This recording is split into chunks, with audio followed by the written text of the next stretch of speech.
Deus, nós queremos te agradecer pelo privilégio de estarmos em sua casa, de podermos cantar canções e fazermos orações, de podermos estar em comunhão uns com os outros, porque o Senhor construiu por meio do seu sacrifício um corpo. E nós queremos te agradecer, Deus, pelo respeito, pelo amor mútuo, pela consideração e por tudo aquilo, Deus, que o teu Espírito tem construído entre nós. Que dia após dia o teu Espírito Santo continue a limpar e a sarar a sua igreja e a fazer com que a comunhão, o respeito, a consideração, a amizade seja algo bem estabelecido e rudimentado. Obrigada por tudo, Deus. Obrigada pela semana, obrigada pelo dia de primícias. Obrigada, meu Senhor, por tudo aquilo que o Senhor tem feito. Nós te pedimos que o Senhor venha neste momento falar conosco. Nossos corações estão abertos para ouvir a sua voz. Queremos do Senhor a capacidade e a condição de entendermos a sua Escritura e de termos temor e reverência pela tua palavra, porque é a palavra do Senhor, Deus. Então que o Senhor possa estabelecer em nós o temor e a reverência, para que possamos entendermos e compreendermos a sua Escritura, em nome de Jesus. Fala conosco, Espírito Santo de Deus. Amém. Amém. Abra comigo a sua Bíblia em Apocalipse, capítulo 5. Apocalipse, capítulo 5, versículo de número 9. Apocalipse, capítulo 5, versículo de número 9.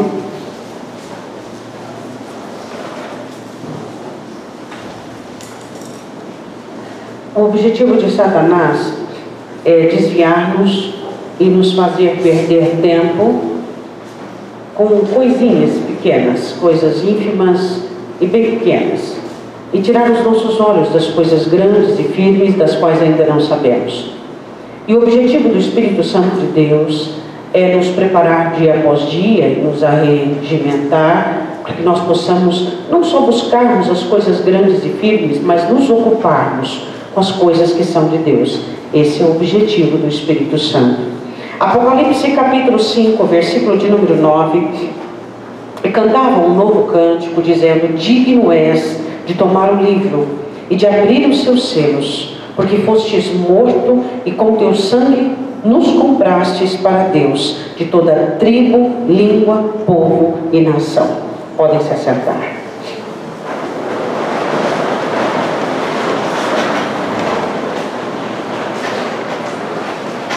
O Espírito Santo de Deus foi enviado para continuar uma obra iniciada na cruz do Calvário e pela ressurreição de Cristo. Então ele foi enviado para que possa construir assim uma igreja sem mancha, sem mácula e sem ruga, uma noiva preparada, arregimentada, tendo forma de noiva, mas característica de um exército. E nós precisamos entender isso. E o que nós vamos meditar nesta noite é algo muito importante para mim e para você. No capítulo 4, João tem uma visão maravilhosa. Ele vê o trono do Senhor e ele vê tudo aquilo que estava ao redor do trono. E ele vê 24 tronos e 24 anciãos. E ele vê 4 animais. E ele fica assombrado com tudo aquilo que ele vê depois da revelação das igrejas. E ele, no capítulo 4, ele fica assombrado com aquilo que ele vê. E a palavra do Senhor diz que no capítulo 5, ele continua tendo uma revelação de algumas situações que iriam acontecer. E João faz parte daquilo, representando assim a igreja do Senhor Jesus, que estaria em parte consciente daquilo que Deus quer fazer. João, naquela visão de Apocalipse, representava a igreja santa, a igreja sem mancha, a igreja sem ruga, a igreja sem mácula, a igreja que se interessa pelas obras, pelos legados, por tudo aquilo que Deus faz. A Bíblia diz assim, no capítulo 5, versículo 1, nós vamos fazer uma pequena exegese sobre este capítulo. E vi na destra do que estava sentado sobre o trono um livro escrito, por dentro e por fora, selado com 7 selos. João olha e ele vê naquele que estava sentado sobre o trono, e este era Deus, e ele vê à direita de Deus, aqui, um livro fechado com 7 selos, escrito por dentro e por fora. Vamos entender um pouquinho isso. O livro escrito por dentro e por fora, assim como as tábuas da lei, elas eram escritas de um lado e de outro. O livro tinha 7 selos, ou seja, ele estava fechado de uma maneira perfeita. Os 7 selos iriam abrir-se gradativamente. Iria abrir-se um selo, o segundo, o terceiro, o quarto, até o 7º. O livro estando à direita de Deus significa a urgência do feito, mão direita, destra, feito, obra e autenticidade desse livro. Que livro era esse? Que estava à direita de Deus, fechado com 7 selos. Um livro que João olha e percebe. À direita do trono, um grande livro, escrito por dentro e por fora, fechado com 7 selos. E aquilo o intriga. Ele é chamado para ter a visão do livro fechado. A igreja do Senhor Jesus é convocada e chamada em todo o tempo para que conheça o sobrenatural de Deus. Mas não o sobrenatural que algumas pessoas buscam de uma forma humana. João estava ali para entender um pouco da Escritura e entender um pouco da palavra. Eu queria fazer uma pergunta para você. O quanto você tem sido convidado por Deus para conhecer a Escritura? Eu não falo da letra. Eu não falo sobre essa condição racional onde as pessoas têm colocado a palavra apenas na mente. O quanto nós temos sido convidados por Deus para que nós possamos aprender a Escritura que está escrita. Vamos falar deste livro aqui, que nos está aberto. Conhecermos essa Escritura e termos o nosso coração totalmente aprimorado, totalmente amadurecido, totalmente curado por meio dessa Escritura. Ele vê um livro fechado, eu vejo um livro aberto. Um livro que ninguém no céu e na terra e debaixo da terra podia abrir. Eu tenho aqui um livro aberto na minha mão. Um livro aberto por meio do Espírito Santo de Deus. Que quando você lê, o Espírito Santo fala com você, ele ministra com você.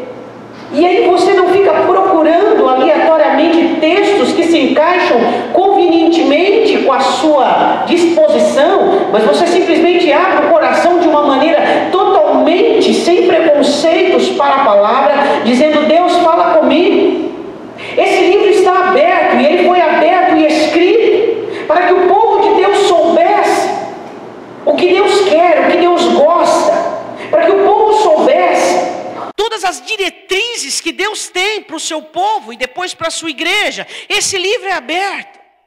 João é convidado para olhar um livro fechado.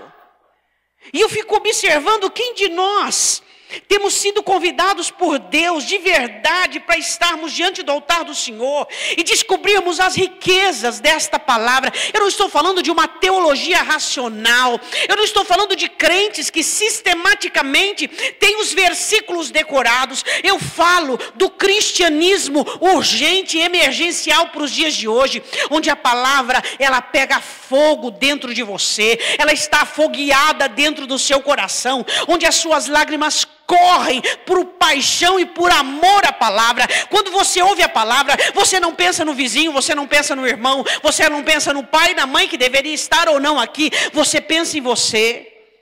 Você recebe a palavra para você. Você não fica distribuindo partes da palavra, isso serve para fulano, isso serve para Beltrano. Não, você recebe a palavra na íntegra. Você recebe a palavra com temor. Quem de nós ainda temos temor para ouvir a pregação genuína da palavra de Deus? Quem de nós tememos a Escritura e trememos diante dessa palavra? Quem de nós ainda olhamos para esta palavra e o nosso coração acelera e parece que vai sair pela boca e a nossa alma toda ela é completamente capturada e absorvida pelo Espírito Santo para ser trabalhado como espada de 2 gumes por essa palavra? João tem uma visão de um livro fechado por 7 selos, escrito dos 2 lados, à direita de Deus. Um livro que estava à direita de Deus, por quê? Porque era algo que Deus queria fazer. Falava-se sobre obras de Deus e falava-se sobre um livro de legalidade, destra, autoridade, mas um livro que estava fechado. Um livro que, se você conhece um pouquinho o texto, fala sobre 7 julgamentos de Deus sobre a terra. E a palavra do Senhor diz no versículo de número 2, que esse livro falava sobre decretos e sobre conselhos de Deus. Era um livro que tinha 7 selos, ou seja, impenetrável, totalmente fechado, era só Deus e o livro. Eram os pensamentos de Deus, eram os planos de Deus, eram os projetos de Deus. E vi um anjo forte. Por quê, pastora? No céu tem um anjo fraco? Não.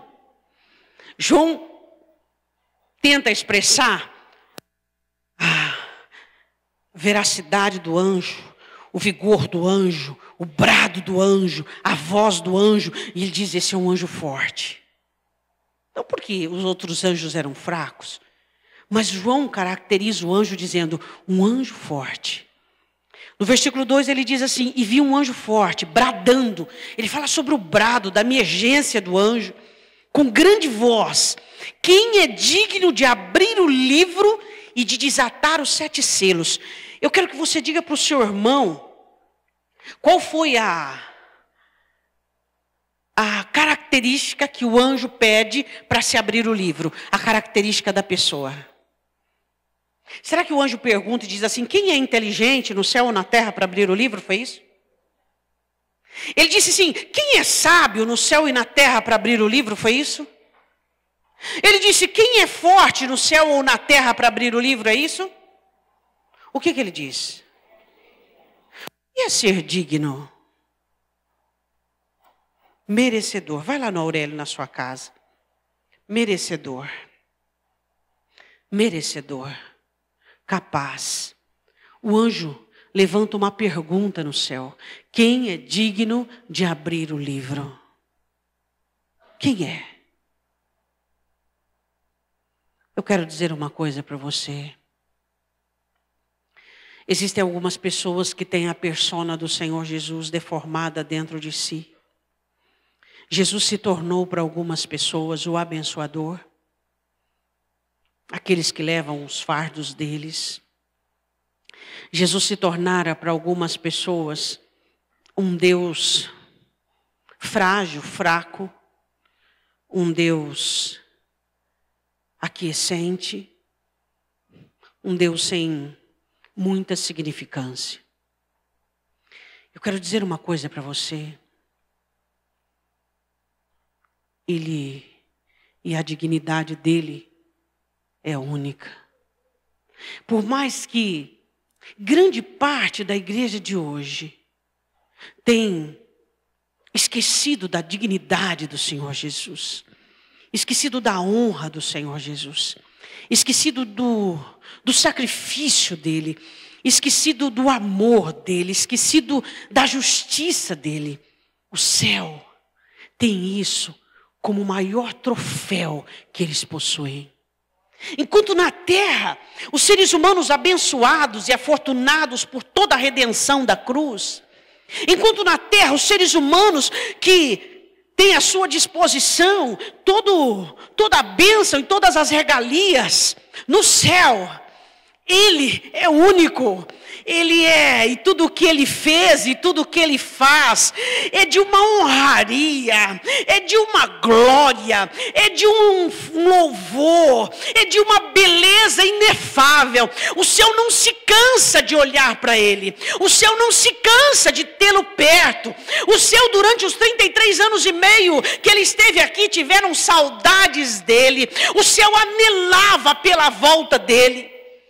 E por mais que hoje uma igreja paralela, fraca, cansada, desmotivada, uma igreja emaranhada em seus próprios cordões umbilicais, está atentando para coisinhas e questõezinhas e picuinhas, é porque hoje eu não estou bem, é porque eu estou em crise, é porque eu estou chateado, é porque eu estou cansado, é porque a minha fé, é porque isso e aquilo. O céu está todo voltado para a dignidade do leão da tribo de Judá, da raiz de Davi, do Cordeiro de Deus que tira o pecado do mundo. Ele ainda é a maior atração do céu. Para muitos, ele deixou de ter atrativos. Para muitos, ele se tornara comum. Para muitos, ele não é mais aquele abençoador interessante, ele não é mais aquele prosperador interessante, ele não é mais aquele que causa temor e tremor, ele não é aquele mais que faz a mente pensar e o corpo tremer, o coração sentir e o corpo se prostrar. Mas no céu, ele continua sendo e continuará sendo. O anjo forte brada e pergunta: quem é digno? Quem é digno? Quem é digno? Digno do quê? De abrir o livro. Por quê? Porque os decretos de Deus, os conselhos de Deus precisam serem postos para fora. Porque enquanto o livro não se abre, os decretos não saem, não podem ser lidos. A Bíblia diz assim, no versículo de número 3, ninguém no céu nem na terra, nem debaixo da terra, podia nem abrir o livro, nem olhar para ele. Ninguém. Diga comigo, ninguém. Eu quero dizer para você que você, por ser abençoado por Deus e salvo por Cristo, você tem muitas coisas e pessoas boas na sua vida. Mas eu quero dizer que na sua aflição, ninguém, na sua dor, ninguém. Pastor, mas eu tenho pessoas que me ouçam. Ouvem, mas não resolvem seu problema. Eu tenho pessoas que me entendem. Te entendem, mas não resolvem o seu problema. Você pode ter o ser humano mais empático da face da terra. Pessoas não resolvem seu problema, pessoas não perdoam os seus pecados, pessoas não conseguem abrir o seu caminho, pessoas não conseguem quebrar portas de bronze, pessoas não conseguem firmar os seus pés na rocha. Crentes têm trocado Deus e Cristo, o ofício de Cristo, por pessoas. Se sentem bem quando conversam com o irmão no telefone, com uma irmã no telefone. Eu vou desabafar. Sabe como é que Deus chama o seu desabafo? Oração. Deus chama o seu desabafo oração. Você sabe por que você está sofrendo tanto por um problema? Por falta de oração. A oração é o meio pelo qual você joga tudo isso para fora. Você lança tudo isso para fora. Eu não estou aqui fazendo apologia contrária aos ofícios do Senhor Jesus, que é conselho, o pastor dá conselho, faz ligadura, traz cura, quebradura. Não estou falando disso. Eu estou falando de você substituir o que Cristo faz por alívios. Você conversa com uma pessoa, você fica aliviado. Aí tal pessoa me entendeu, aí ela entendeu, vai resolver seu problema porque ela te entendeu. Seu problema é resolvido diante do Senhor Jesus. Seus problemas são resolvidos diante dele. Sua esposa te entende, seus filhos te entendem, mas ninguém pode resolver seu problema. Ninguém. Nem no céu, nem na terra, nem debaixo da terra foi achado inteligente, não. Forte, não. Digno de abrir o livro. Você acha pessoas inteligentes na sua vida? Você acha pessoas fortes, pessoas sábias, pessoas interessantes? Só que a única pessoa digna, a única pessoa que é capaz de resolver a sua vida, tem nome. E se você tem ignorado essa pessoa, você tem ignorado a única oportunidade de Deus na terra. Ele é o único que pode resolver o que você está passando. Ele é o único. Até quando você vai permanecer nesse imbróglio? Até quando você vai permanecer neste impasse? A Bíblia diz que ninguém. Versículo 4, naquele momento João é acometido por um quebrantamento. E João diz, eu chorei muito, chorava muito, muito. Eu me peguei em lágrimas. E ele diz, eu chorava muito, porque ninguém fora achado digno de abrir o livro, nem de o ler, nem de olhar para ele. O livro precisava primeiro ser aberto, depois ser lido. Por quê? Porque os decretos de Deus, os conselhos e os desígnios de Deus precisavam sair daquele livro. Era aquele momento. O céu estava todo parado por causa daquele momento. E ninguém, não tinha ninguém. Por que João chorava, meu irmão? Você crente, que tem a sua esperança só nessa vida, diz Paulo, você é a mais pobre de todas as criaturas. Você crente, que acha que se Deus não fizer aqui, Ele não vai fazer em outro tempo. Você é a pessoa mais pobre de todas as criaturas. Sabe por que João chorava? Será que todas as injustiças ficarão sem condenação? Será que todas as impunidades ficarão sem punição? Os 7 selos falam da punição contra os maus. Quem sabe você vai viver todos os dias nessa terra e você não vai ver o mal sofrendo. Você não vai ver pessoas más padecendo. E se você ficar olhando tanto para os maus, você vai cair na de Asaf, no Salmo 73, que quase perdeu a sua alma. Porque ele via os maus prosperando, ele via os maus vivendo bem, e ele dizia, Deus, como é que é possível? Se você continuar nessa ótica, não dá certo. Deus fala da eternidade, onde todos irão dar conta de tudo que fez, de toda a palavra dita, de toda a ação feita, de todo julgamento feito. Eu quero te dizer uma coisa, uma palavra de esperança, meu irmão. Se você não viver os seus 80, os seus 90 anos aqui na terra, e você não vê o ímpio, o mal, o joio padecer, fica tranquilo, na eternidade você verá. Fica sossegado, meu irmão.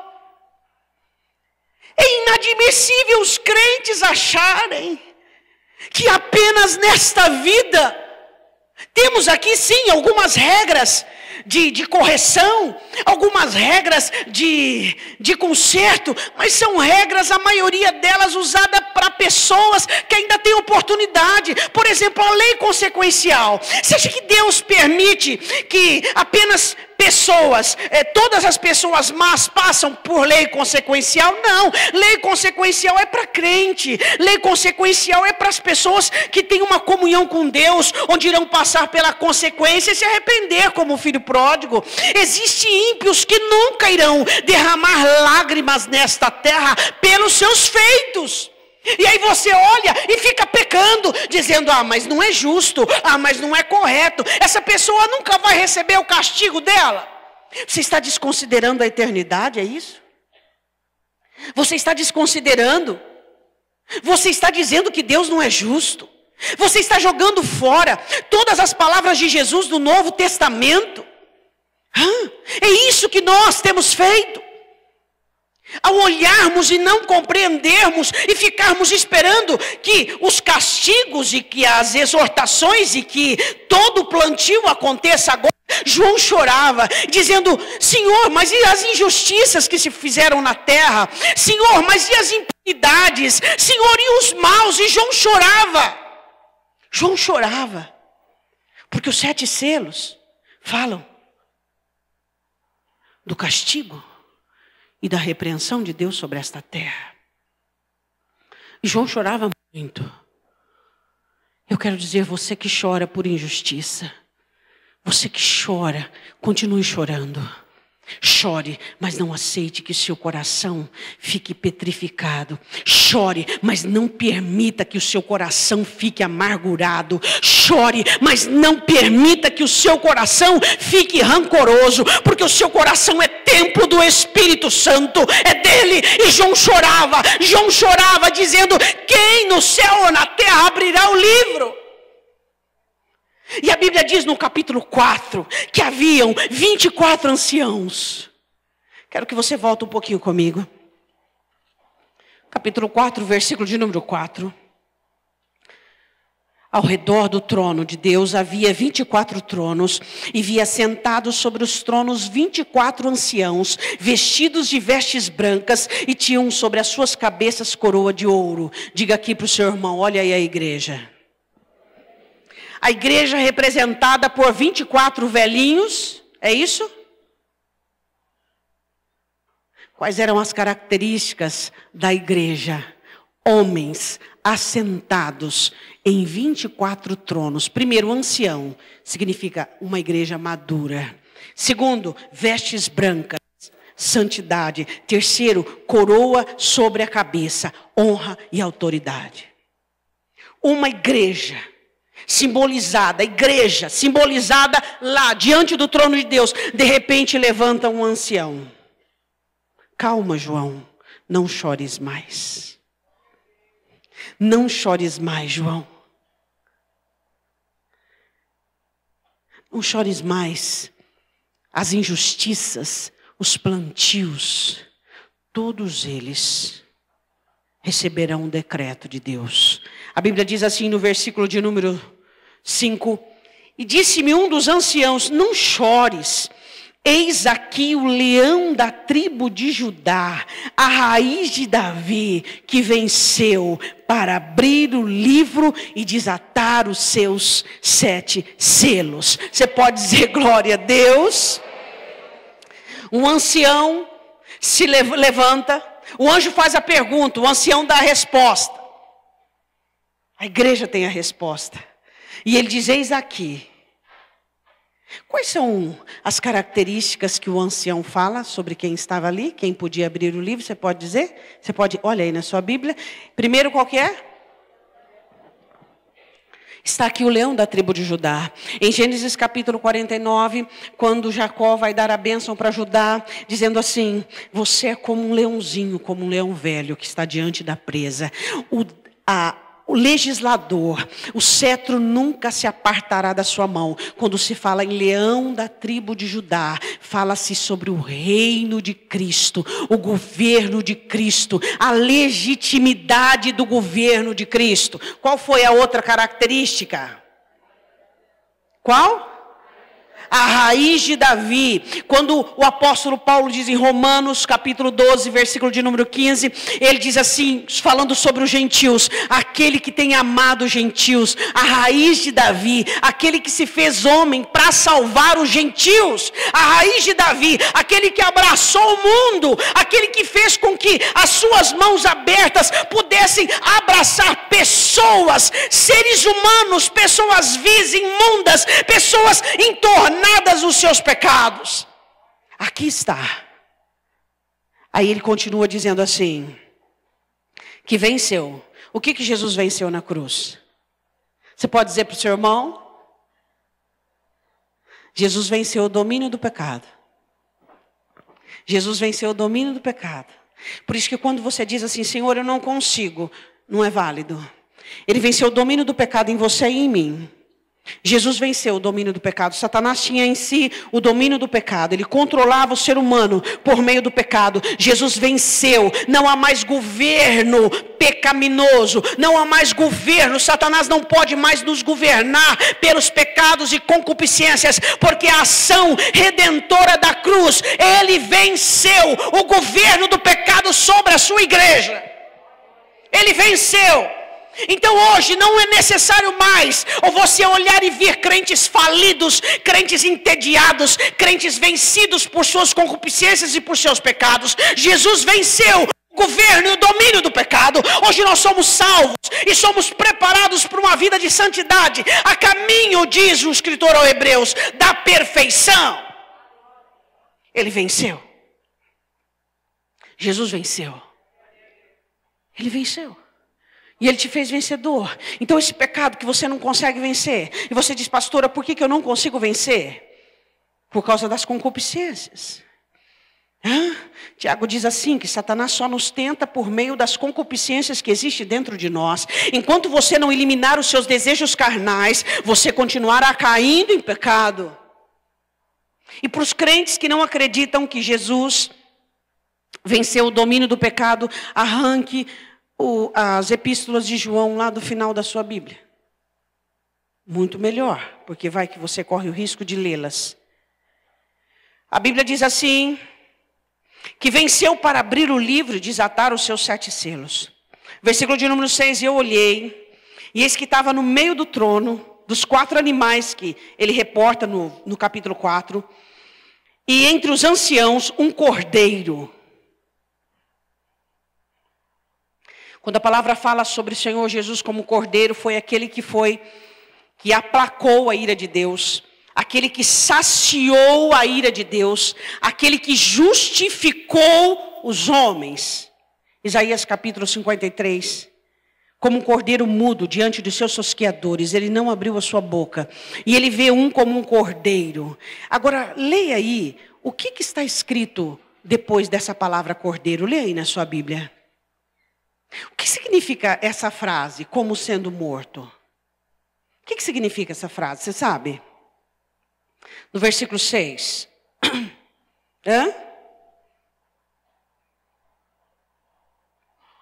Como havendo sido morto. O que significa como havendo sido morto? O que João via? O que João via? João via as marcas do que a igreja tem se esquecido. João via as cicatrizes como sendo morto. Foi o que João via. Quando você chegar no céu, todas as suas cicatrizes não existirão, mas a deles será para sempre. Por quê? Por que a igreja insiste tanto em esquecer do sacrifício vicário de Cristo? Por que a igreja insiste tanto em esquecer do sofrimento do Senhor Jesus pelos pecados? Por quê? O que incomoda-nos sobre o sacrifício de Cristo? Será que não precisaríamos lembrar um pouco mais do que Ele passou, para que nós valorizássemos um pouco mais o que nos foi entregue? João disse, como sendo morto. Ele pagou, ele morreu, as marcas, satisfez a justiça de Deus. E ele olha e vê algumas características no cordeiro. E ele diz assim, tinha 7 chifres e 7 olhos. Os 7 chifres fala sobre a autoridade máxima do Senhor Jesus em força, em poder. E os 7 olhos, onipotência e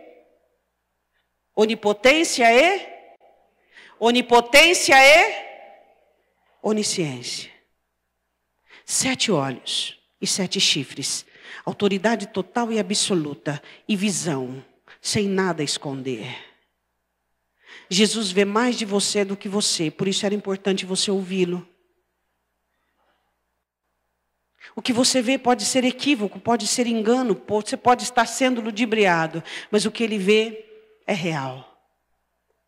7 olhos, vê tudo, ele sabe tudo. 7 chifres, autoridade absoluta sobre tudo e todas as coisas. E ele continua vendo, ele diz assim, que são os 7 Espíritos de Deus enviados sobre toda a terra. Quando em João, Jesus falando sobre si, e se falando sobre Jesus, diz que Deus não lhe deu o Espírito sob medida, mas deu a ele a plenitude. Nele habita totalmente o Espírito Santo de Deus. Ele olha e vê características de um cordeiro, da morte dele, a autoridade dele.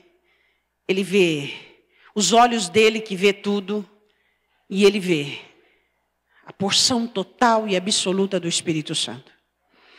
E ele continua, a Bíblia diz assim, no versículo de número 7. E veio e tomou o livro da destra do que estava sentado no trono. Jesus dá um passo adiante, vamos dizer assim, e pega o livro na mão. Você pode imaginar a cena? E ele pega o livro na mão, e a Bíblia diz no versículo de número 8, e havendo tomado o livro, os 4 animais e os 24 anciãos começaram um culto. Quando ele toma o livro, eles começaram o culto. Eles prostraram-se diante do Cordeiro, e todos eles tinham harpas na mão para cantar, e salvas de ouro cheios de incenso, que são a oração dos santos. Vamos analisar o que havia neste culto do Cordeiro, do leão da tribo de Judá, da raiz de Davi, daquele que foi morto, daquele que tem toda a onisciência e toda a onipotência, daquele que tem a totalidade do Espírito Santo de Deus. Eles se prostraram diante dele e com harpas na mão, instrumentos musicais e com taças e salvas, taças cheias do quê? Cheias do quê? Sabe o que eles são ordenados a apresentar naquela adoração e naquele culto? 2 coisas. Primeira posição, que é prostrados, os anciãos e os animais. Depois, instrumentos musicais e a oração dos santos fizeram parte daquele culto. Aquele culto que iniciava com uma canção. Eu quero perguntar o que faz parte do seu culto na terra. Essas taças, que tipo de orações elas recebem? Você sabe quais são as orações que estão nessas taças? Será que a oração assim, Deus, eu não aguento mais meu marido, Deus, eu não aguento mais minha esposa, Deus, eu não aguento mais minha vida? Será que é essa a oração que está lá? Será que é a oração dizendo assim, Deus, eu estou muito triste, muito abatido, porque eu sou uma pessoa que tenho muitos problemas? Será que é essa oração que está lá? Quais são as orações que estão nessa taça? Essa taça identificada e separada especialmente para este culto. Que tipo de oração estão nessas taças? O capítulo 6 responde. Ele sabia que não ia ser fácil. Ele sabia que não ia ser fácil você andar a 2ª milha. Ele sabia que não ia ser fácil você virar a face. Ele sabia que não ia ser fácil para você. Ele sabia que isso ia resultar em orações, em lágrimas, em choro, em pranto. Ele sabia de todas as coisas que você iria passar aqui. Ele sabia que para praticar este evangelho tão perfeito, tão divino e tão redentor, você teria que matar a sua carne dia após dia. Você teria que ser como uma ovelha muda, muitas vezes levada diante dos seus tosquiadores. Você tinha que engolir muita coisa, mas diante dele você ia abrir a boca e você ia falar com ele. Quais eram as orações que estavam respectivamente? Eu não falo da outra taça, eu falo dessa.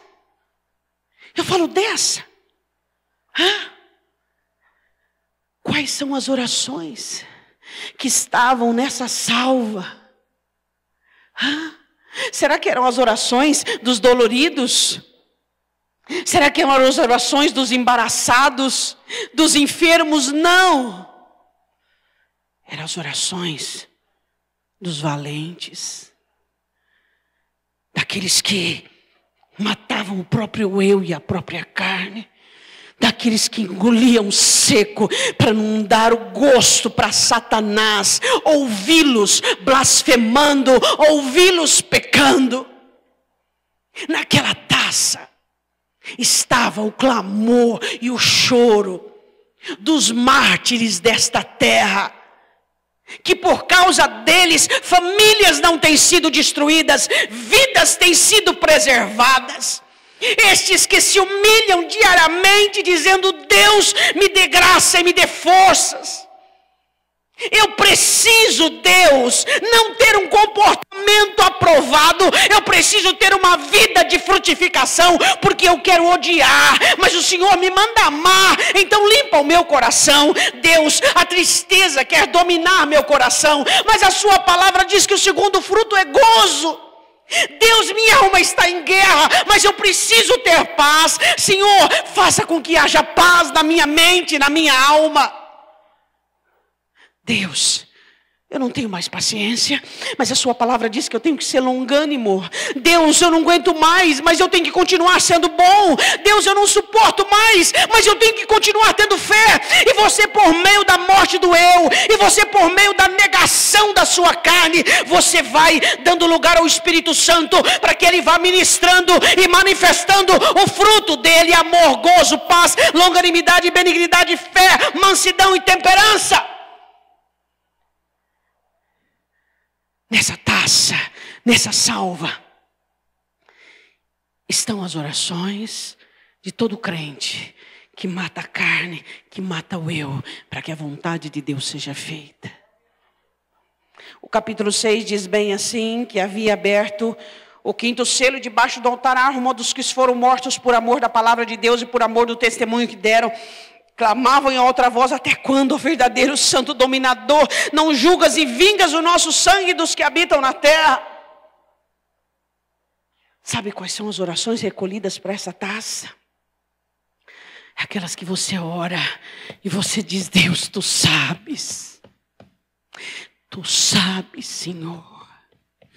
E você não vai ser o seu próprio vingador, e você não vai ser o seu próprio obreiro, e você não será o seu próprio, mas você clama a Deus e diz: Senhor, tu sabes, tu és testemunha da minha consciência. Essas taças recebem a oração dos que morrem, não dos que estão vivos, mas dos que morrem. Se você tem morrido todos os dias para o seu eu e para a sua carne, a sua oração vai estar ali. Entendes? Essa taça recolhe a oração dos que estão morrendo todos os dias, abnegando, renunciando à própria vontade. Enquanto muitos crentes querem esse liberalismo de querer falar o que quer, viver o que quer, agir como quer e fazer como quer. Muitos estão abnegando, morrendo e renunciando, matando a carne, matando o eu e engolindo tudo. E colocando diante de Deus, e essas orações têm subido e enchido essa taça, que naquele dia estará no culto do Cordeiro, onde os selos se abrirão. Isso é ou não é maravilhoso? Satanás diz assim para você: murmura, reclama, amaldiçoa, pragueja, vá atrás dos seus direitos, fala mal, vai, decapita, faz qualquer coisa, sabe, arranca a cabeça, faz algo. O Espírito Santo diz: ore,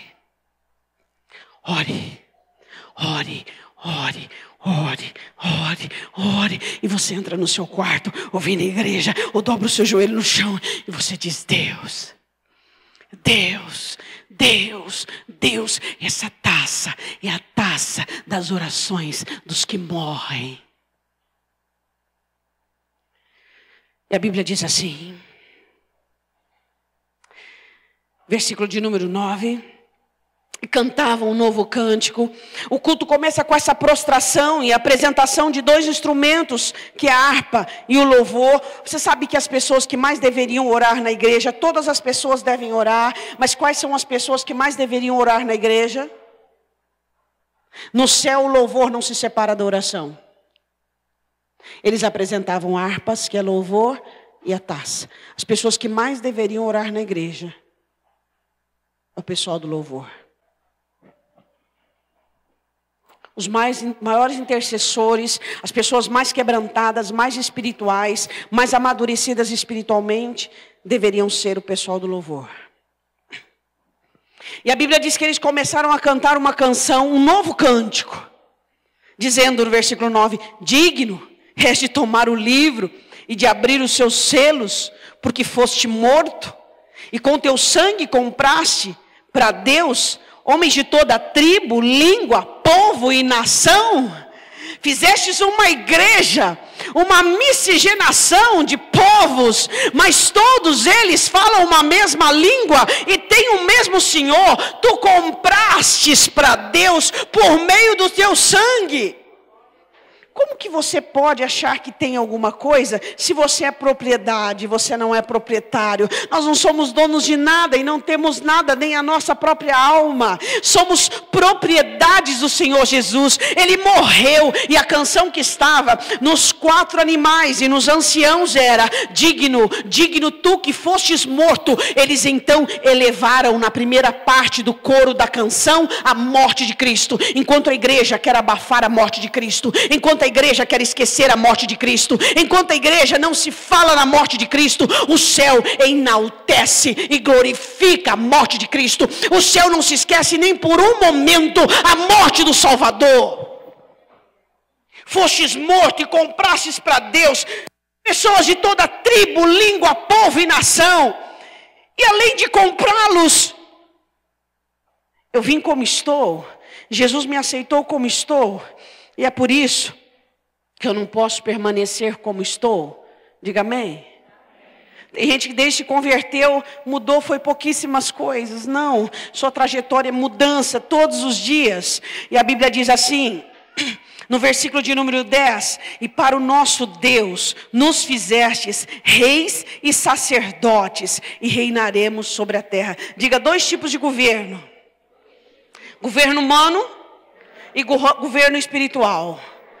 Quero que você vá comigo, continua aberto aí, vá comigo em Pedro. 1 Pedro capítulo 2. Fizestes reis e sacerdotes, governo humano e governo espiritual. O que é o governo humano? Ai, como é lindo o governo humano. Diga para o seu irmão: como é lindo o governo humano. É maravilhoso viver com pessoas que têm o governo. Você sabe o que é governo humano, meu irmão? Governo humano é você ter vontade de falar e não falar. É você ter vontade de fazer e não fazer. É você sentir e detonar o sentimento dentro de você. Reis. Esse é o governo humano. O governo humano é você manifestar o Espírito Santo de Deus e não a sua carne, como o próprio Paulo diz: a partir de agora nós não nos conhecemos mais segundo a carne, mas segundo o Espírito. Acabou aquele Joãozinho, acabou aquela Mariazinha, acabou. Agora é o João do Senhor Jesus, é a Maria de Jesus, é o fruto do Espírito, são as características do Espírito. Esse é o governo humano. Você sente, mas não pratica, e você coloca o que você sente no altar do Senhor, porque o espiritual ninguém discerne ele. Esse é governo humano. E Pedro explica isso de uma maneira gloriosa. Quer dizer que Cristo morreu para dar à igreja 2 governos. O governo humano, que é ser rei, e o governo sacerdotal, que é entrarmos diante de Deus com uma consciência limpa e pura. 1 Pedro 2:1: deixando, pois, toda malícia, engano, fingimento, inveja, murmuração, desejai afetuosamente como meninos novamente nascidos o leite racional, não falsificado, que por eles vá crescendo até comer comida sólida. Se é que já provastes que o Senhor é benigno, e chegando-vos para ele, pedra viva, reprovada na verdade pelos homens, mas para com Deus eleita e preciosa. Vós também, como pedras vivas, sois edificados casa espiritual, sacerdócio santo, para oferecer sacrifícios espirituais agradáveis a Deus por Jesus Cristo. Diga comigo: o meu problema só será resolvido quando eu prestar a Deus um culto com sacrifício espiritual. Quer resolver seu problema? Entregue a Deus o sacrifício que exige desse problema. Desinflame esse problema. Desintoxique esse problema por meio do seu sacrifício espiritual. Por isso também na Escritura se contém: eis que põe em Sião a pedra principal da esquina, eleita e preciosa. Quem nela crer não será confundido. Assim para vós os que credes é preciosa, mas para o rebelde, pedra que os edificadores reprovaram, essa foi principal de esquina, pedra de tropeço e rocha de escândalo. Assim como Jesus para mim, para você, é uma pedra principal, para muitos ele tem sido uma pedra de tropeço. Sabe por quê? Não consegue. Não consegue. Eu até queria ser crente, mas eu não dou conta. É uma pedra de tropeço. Jesus é uma pedra de tropeço. Muitas pessoas. Para aqueles que tropeçavam na palavra, sendo desobedientes, para que também foram destinados. Mas vós, diga eu, sou geração eleita, sacerdócio real, nação santa, povo adquirido, para que eu anuncie as virtudes daquele que me chamou das trevas para a sua maravilhosa luz. Diga glória a Deus. Esses somos nós. Pedro une sacerdócio real, ele une os dois governos juntos. Volte comigo em Apocalipse 5. Fizestes para Deus reis, governo humano e sacerdotes, ou seja, governo espiritual, autoridade espiritual. Você nunca vai ascender espiritualmente antes que ascenda emocionalmente.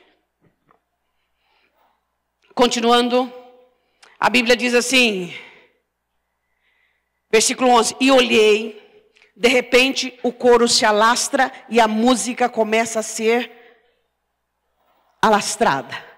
De repente começam-se mais anjos, começam-se mais, e olhei e ouvi a voz de muitos anjos ao redor do trono, e dos animais e dos anciãos, e era um número deles de milhões e milhões e milhares de milhares, que com grande voz dizia: digno é o Cordeiro que foi morto de receber poder, riqueza, sabedoria, força, honra, glória e ações de graça.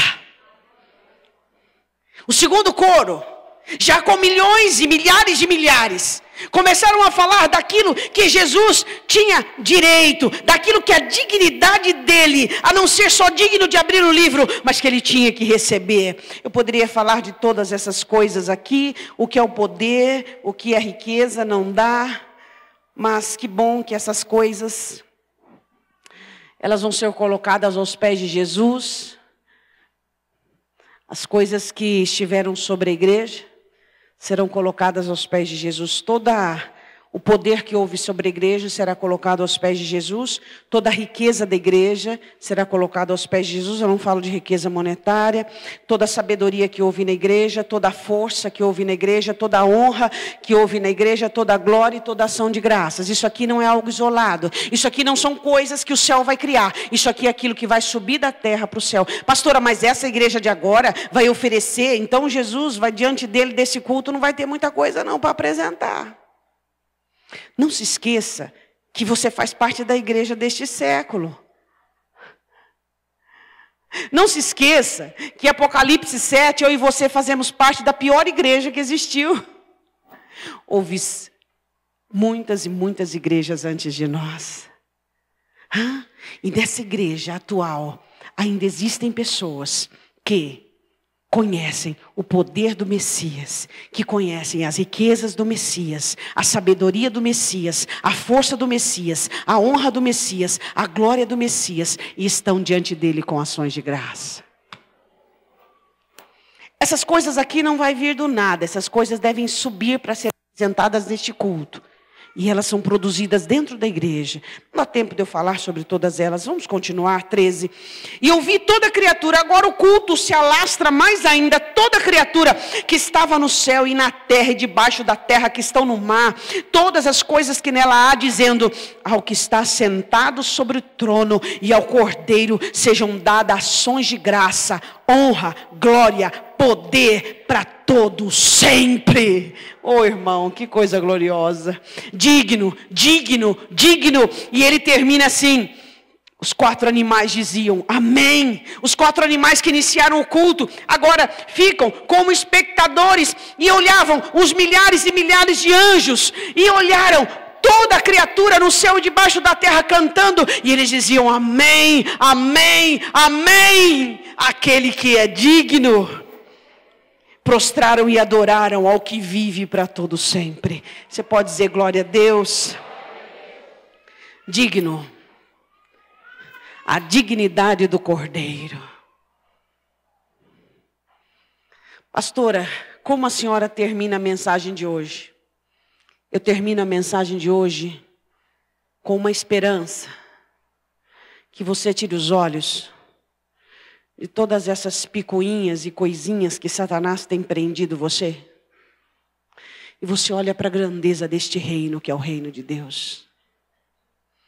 A minha esperança é que as suas orações a partir de hoje não sejam orações débeis e fracas e frágeis, mas que sejam orações de quem está morrendo, de quem está abnegando, de quem está crescendo, de quem está vislumbrando o sobrenatural.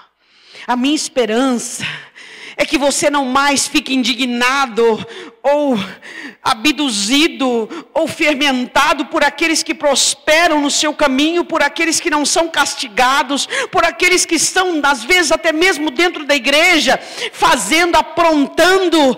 A minha esperança é que você olhe para o Cordeiro e diga: digno, digno, tu és digno de abrir o livro, onde naquele dia toda a sentença e decreto de justiça de Deus haverá sobre toda a criatura. Essa é a minha esperança. Que você pare de ficar olhando para coisas tão pequenas, tão ínfimas, tão insignificantes. E que você possa usar e vir o exemplo de João, que viu um livro fechado, mas você vê um livro aberto. Um livro que está escrito como você deve andar, pensar, sentir e agir. E você deve olhar para este livro e se alimentar deste livro e dizer: digno, digno é aquele que enviou o seu Espírito para me fazer entender esse livro. Digno é aquele que me habilitou e me capacitou a viver e praticar o que há escrito neste livro. Digno, digno, Ele é digno, Ele é digno. Ele morreu, Ele ressuscitou para que eu e você vivamos o que está escrito aqui. Pastora, dói, mas tem que doer. A segunda milha não desce, mas o Espírito Santo te ajuda, e as suas orações são levantadas diante dele, postas em salvas, para aquele dia, para aquele culto, o culto do Cordeiro, o culto onde ele vai abrir os 7 selos, e cada um dos selos virão sobre a terra, para poder arrasar os ímpios e toda impiedade, e o 7º selo será o selo da 7ª trombeta, das 7 trombetas, que serão tocadas, e a última trombeta será totalmente determinante. Viva. Tire os olhos dessas picuinhas, dessas questõezinhas dessa terra. Olhe para toda a grandeza. Você tem um Senhor justo. Quantas vezes Satanás tem maculado o seu coração, porque pessoas passam pelo seu caminho e te entristecem e te prejudicam, e você fica para trás, totalmente ressentido, maculado, magoado, e a sua vida fica parada, seu coração petrifica. Não há mais lugar para o Espírito Santo de Deus. Ao invés de existir orações para serem recolhidas nas salvas, que clamam por Deus, que pedem ao Senhor graça, como Paulo pediu, existem pessoas ressentidas, amarguradas, que não deixam mais o Espírito Santo atuar em seus corações. A igreja do Senhor Jesus está abarrotada de soldados feridos, como se Cristo não tivesse a cura. Pelo amor de Deus, olha para Paulo. Você quer um homem mais machucado que Paulo? Para Paulo, não estou nem falando para você olhar para Jesus e para a igreja de Jesus. Não, eu estou falando para você olhar para Paulo. Olha para Paulo, olha para ele. Olha para ele, olha para ele. Olha para a Escritura. Você tem uma jornada, você tem uma vida. Agora você fica preocupado com o que as pessoas dizem de você, com o que as pessoas pensam de você. Você deixa o seu coração macular por conta disso. E o Senhor, e a dignidade dele. É a minha pergunta para você nessa noite. É marido com esposa, é irmão com irmão, é primo com primo, é filho com pai. E todas as pessoas estão perdendo a noção do que é o reino de Deus. O que é o reino de Deus? Será que nessas salvas vai ter as suas picuinhas conjugais, suas picuinhas de relacionamento? Não. Qual foi a última vez que você dobrou o joelho no chão? Injustiçado, apedrejado, sem mágoa, sem ressentimento, e disse: tu sabes. E a sua oração vai subir agora diante de ti. Tu sabes, tu és testemunha da minha consciência. O que para você é o reino de Deus? O que para você é o reino de Deus? Você foi salvo das trevas, foi tirado do mundo para entrar na igreja e ser uma lata de lixo de ser humano. É isso que temos nos tornado, uma lata de lixo de ser humano. Onde o Espírito Santo não tem mais lugar, onde a palavra não tem mais operação, porque os nossos corações estão todos ocupados com aquilo que um disse, com aquilo que o outro falou, com aquilo que aconteceu lá atrás, já foi. Se o coração tem dono, ele comprou você, ele comprou você, ele comprou você. Entenda, chega dessas coisas pequenas, que te continua fazendo pequeno, em que você não consegue beber um leite genuíno, um leite racional. Você tem que tomar um leite batizado, misturado, e você não consegue crescer, você não consegue amadurecer. Chega disso, chega de você ficar julgando pessoas, chega de você ficar ocupado com defeitos alheios e questões alheias. Você tem um reino, você tem um cordeiro, você tem um Deus. Para de ser medíocre. Para de ser medíocre. Nós teremos muitas surpresas no céu. Estarão no céu pessoas que cuidaram da própria vida, que não foram como alguns, cheios de dons e de talentos, como o próprio Senhor Jesus, que receberam grandes quantidades de talentos, mas que não souberam granjear. E haverá ali pessoas que cuidaram da própria vida. Sabe o que me entristece? É ver uma igreja tão rica sendo tão medíocre. Uma igreja tão rica sendo tão medíocre. Ligada com coisinha, com picuinha, com disque-disque. Esse livro não te é mais interessante. Ele não te interessa mais. O cordeiro não te captura mais. O que houve conosco, irmãos? O que houve conosco? O que houve conosco? Olha para a sua vida. Ela está desenfreada, ela está degringolando, e você preocupado com o que um falou, com o que o outro pensa. Acorda e desperta, fuja de comentários paralelos, fuja de conversações, fuja. E se você tem esse hábito, se converta. João chorava. E as lágrimas de João foram curadas, porque ele é digno de abrir o livro. Ele abriu o livro para você e para mim. E eu sou capaz de viver isso aqui. E você é capaz de viver isso aqui. Gostaria que você fechasse os seus olhos. Espírito Santo de Deus, eu quero te pedir por aqueles que por causa de outros não têm vivido o teu evangelho. Eu quero te pedir por aqueles filhos do Senhor, filhas que foram comprados pelo teu sangue, que estão ressentidos, amargurados, que estão com seus corações maculados, Deus. Estão com a vida estagnada, não entenderam, e ressentimentos afastam do Senhor. Deus, traz convencimento ao teu povo. faça o teu povo livrar-se, Deus, de conversinhas, de conversações, de picuinhas. Mostre ao teu povo a grandeza do teu evangelho.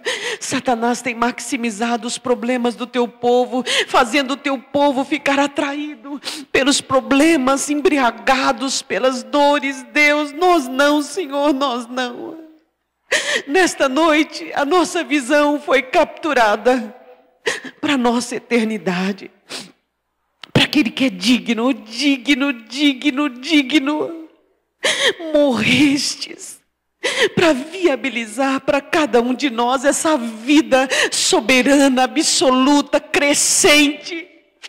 Nessa noite nós vamos pisar a cabeça de Satanás, a cabeça do inimigo que estava governando por causa de uma amargura, de um ressentimento que estava governando, Pai. Nós vamos pisar essa cabeça, essa autoridade de Satanás agora.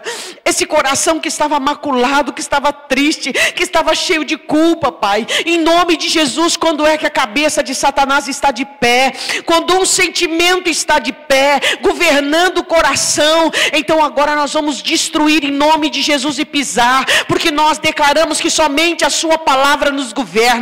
Somente a sua palavra determina como iremos viver. Você pode fazer essa oração agora em nome de Jesus. Eu quero que você em nome de Jesus pise a cabeça de Satanás agora. Esse espírito maligno que te aprisionava a questões, a situações onde você estava ficando parado, onde você estava estagnando espiritualmente, em nome do Senhor Jesus Cristo. Espírito Santo, liberta o teu povo, liberta o teu povo. O livro foi aberto e nós podemos entender, e podemos vivê-lo, e podemos praticá-lo, e amamos a tua escritura mais do que a nossa vida. Deus, nós amamos a tua palavra mais do que a vida.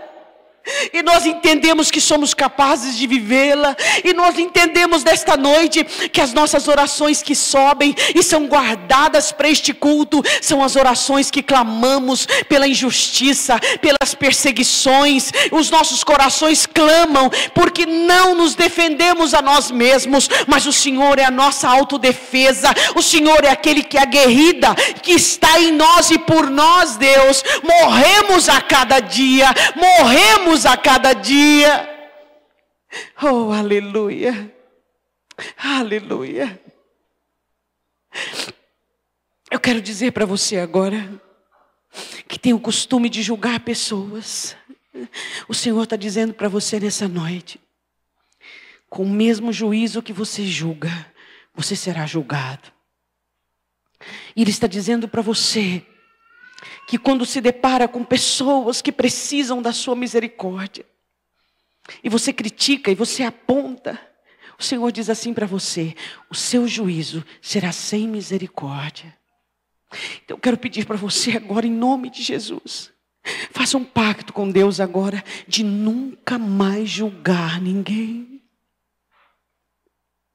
E toda vez que você olhar e vir alguém caído, machucado, ferido, que você tenha misericórdia. Fala para Deus agora. Trabalhe para a sua eternidade. Jesus diz que quando granjeamos, trabalhamos para a nossa eternidade. Trabalhe aqui para que o seu juízo seja com misericórdia. Não julgue, para que Deus não te julgue com o mesmo critério. Não faça isso. Não faça isso. Deixe o Espírito Santo converter seu coração. Pare de olhar para as pessoas. O livro foi aberto. Calma. Tudo aquilo que as pessoas fizerem aqui, até uma palavra, o Senhor Jesus vai trazer justiça. Calma. Não fique indignado. Não tome justiça para a própria mão. Não fique amargurado. Inúmeras pessoas passarão pelo seu caminho diante da tua visão. Não faça isso, não faça isso, não faça isso. Quem sabe você está amargurado porque alguém te traiu, porque um cônjuge te decepcionou, porque um filho, eu não sei, mas eu quero que você abra seu coração nesse momento e diga: Senhor, limpa meu coração, limpa meu coração. Eu não quero, meu Senhor, eu não quero impedir a obra do teu Espírito em mim. Eu não posso impedir a ação da tua palavra na minha vida. Sobre mim não vale encantamento não vale encantamento. O encantamento é feito por Satanás e por sentimentos espirituais. Diga para Deus: Senhor, não vale encantamento, não vale encantamento. Eu não vou acreditar e eu não vou me fiar naquilo que Satanás está dizendo para mim, meu Deus. Eu quero que você se coloque de pé em nome de Jesus. Feche os seus olhos. Eu quero dizer uma coisa para você. Existem os grilhões que são mais difíceis de se quebrar do que outros. Quanto maior for a soberba, mais forte é o grilhão. Nessa semana, humilha-se diante dele. Peça ajuda, peça socorro, peça para o Espírito Santo limpar teu coração. Em nome de Jesus, não mais se fie em coisas pequenas e ínfimas. Que a grandeza do reino te capture. Que a grandeza do reino te absorva. Que você possa adorar aquele que é digno. Aquele que abriu o livro para você e te habilitou a andar nas mesmas pisadas dele. Com a mão no seu coração, diga assim: meu Deus, Tu és digno, Jesus, de toda a honra, de toda a glória, de toda a riqueza, de todo o poder, de toda a ação de graças. O livro foi aberto, Sua palavra está em meu coração, lida pelo Teu Espírito Santo, e a partir de agora, eu não vou me fiar em picuinhas, em questões, mas eu me coloco diante de Ti, para que a minha vida espiritual possa ter uma trajetória. Em nome de Jesus, eu declaro a minha libertação, para que o Teu nome seja glorificado. Levante sua mão direita para o alto, que o Espírito Santo da palavra venha ministrar sobre o seu coração de uma maneira muito mais clara e objetiva, e que o Senhor venha fundamentar e arregimentar a palavra em sua vida, e que você se livre de todas as questões que te cercam, e que você seja literalmente capturado pelo poder da palavra de Deus. Que o Senhor abençoe a sua semana, a sua família, a sua vida, em nome do Senhor Jesus. Vamos dizer todos juntos: Maranata, ora vem, Senhor Jesus. Amém.